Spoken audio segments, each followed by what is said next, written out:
Dođoše ljudi neki i na ćoškovima poljane pobadeše koce na sve 4 strane. Tu će biti taj osnovac za naš budući mali dvorac. Iskopaše temelje od pola metra i po običaju žrtvoše metra. Pršti krv na sve strane, vekovno ognjište tu da ostane.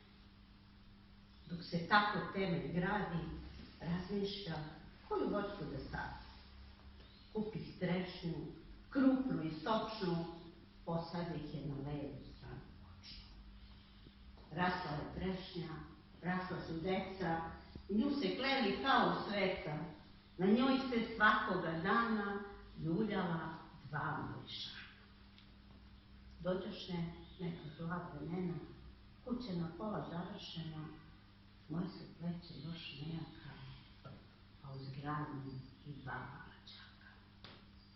U takvom se stanju baca kocka na cenu manju.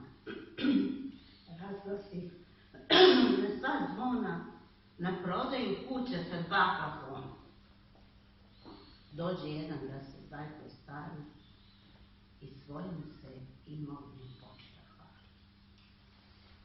Manu se za džep i što si izvadi, ispruži ruku, a me sin povuče.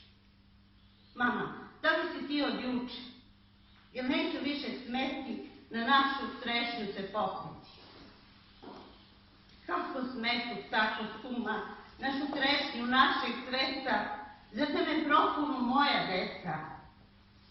Suza niz obraze sutranja.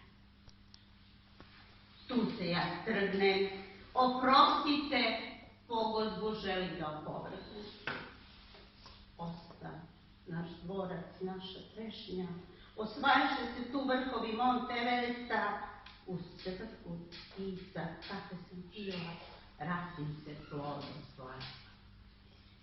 Jednog dana odoh preko okeana.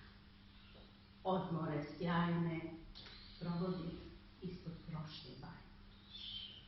Posle 26 leta sinova poruka, tužna i mala, trešnja je pala. Suza se iz obraška prlja. Ne plači, posadit ću 2, taman da ljuljaš u